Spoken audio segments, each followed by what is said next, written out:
Good day guys, Austin here, and in this one today we're taking a close look at Citra playing on RETROARCH.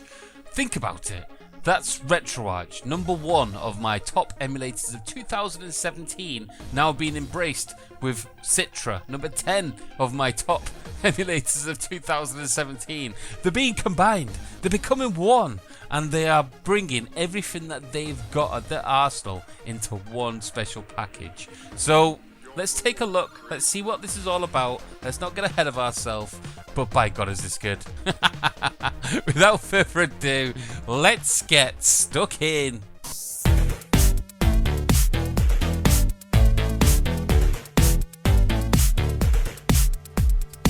So welcome to the RETROARCH emulation report. Now in this one I'm just going to be covering the things that's been happening over the last couple of months. Why? Because there's been some huge breakthroughs over the last couple of months. Some new additions that will blow the socks off anybody.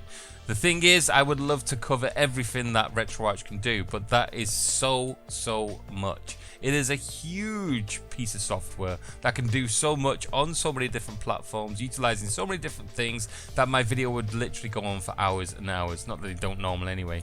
But anyway, we're going to be focused on the stuff that's been happening over the last couple of months just to bring you up to speed. But as always, look forward in the future because there will be dedicated videos to certain different aspects of RETROARCH and what it can do. But for now, let's get stuck into what's been happening over these last couple of months. Biggest one being Citra. That means that RETROARCH can now play Nintendo 3DS games on its platform.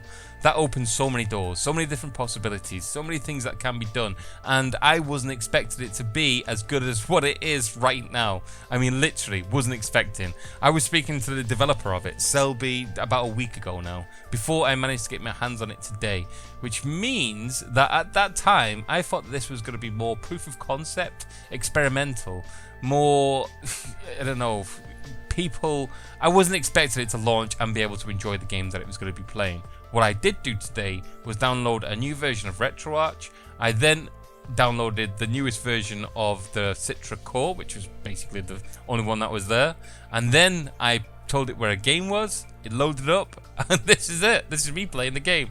I didn't have to do any other settings. I didn't have to mess around with any of the other gubbins. Everything just works straight out the box, and that is what RETROARCH brings to the table so well. The control system was already set up. Yes, I am using a Xbox One pad, which I know RETROARCH just picks up straight off the bat and can configure it straight away. It did that. It didn't even ask for any inputs or anything. It just played it. Also, the graphics, it just played everything straight off the bat. That was gobsmacking to me. I was expecting to jump through so many hoops to get this to run, but no, it didn't. There is some caveats and I will go over those in just a second, but for now let's focus on the good times. Selby, you've done an awesome job. When I was talking to him, I was being so negative. I was asking him about more to do with bugs, what doesn't work, how can we get around this, blah blah blah. I was being very negative. What I should have been is positive for what he has done. I have to tip my brow to the hat. I know that he didn't make Citra. I know that he has stuff to do with it, and that he's just the guy who developed and ported it over to be able to utilize by RETROARCH. But how he's done it and what he's got available to from this first build, that is gobsmacking to me. So thank you very much. So let's be realistic about this and address some of these elephants in the room. Number one, this utilizes Citra. It doesn't make its own Citra up. It can only utilize builds that have already been made. Selby officially brought over an official stable build from Citra. That's the one that has been used on this version.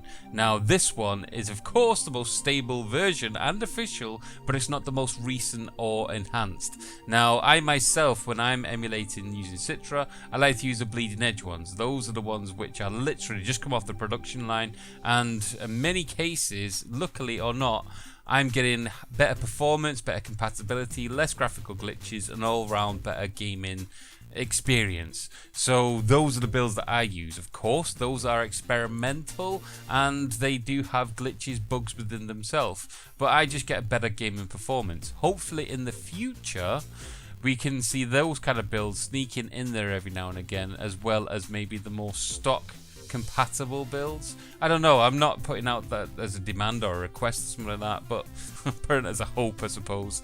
But yeah, you will have bugs there at the moment, but right now that's due to the build of the emulator rather than the emulator being ported over. Other than that, then the biggest one is probably the control system.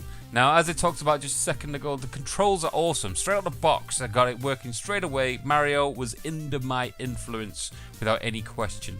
However, I would say that the controls on the touchscreen aren't working. Now, I was warned off this by Selby himself, and he said that he would work tirelessly to try and get that issue sorted. But as of yet, it's still there. It means that on the official Citra, you can literally use your mouse to click on the screen where you'd be touching it on your touchpad. If you've got a touch screen, then you can actually use your touch screen to use the touch screen of the emulated screen itself. Hard to explain. But because it's been ported over and RetroArch uses a different way for mouse input and that kind of stuff, so at the moment it's just not in there. But in the future, it's top of his list. It will be added, so I can't wait for that. The only other thing that I should mention is the fact that it requires still your user folder. Now, for those of you who've been on Citra for a while, you know all about this, but it's basically your profile from your 3DS or a 3DS in order to get some games to work to the full potential, and in some cases at all. Now, this isn't needed for all of them, but many of the Pokemon and first party Mario ones do require this kind of folder.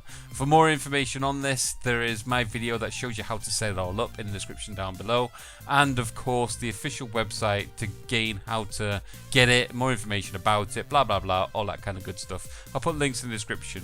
But you do need that to make it work to its full potential.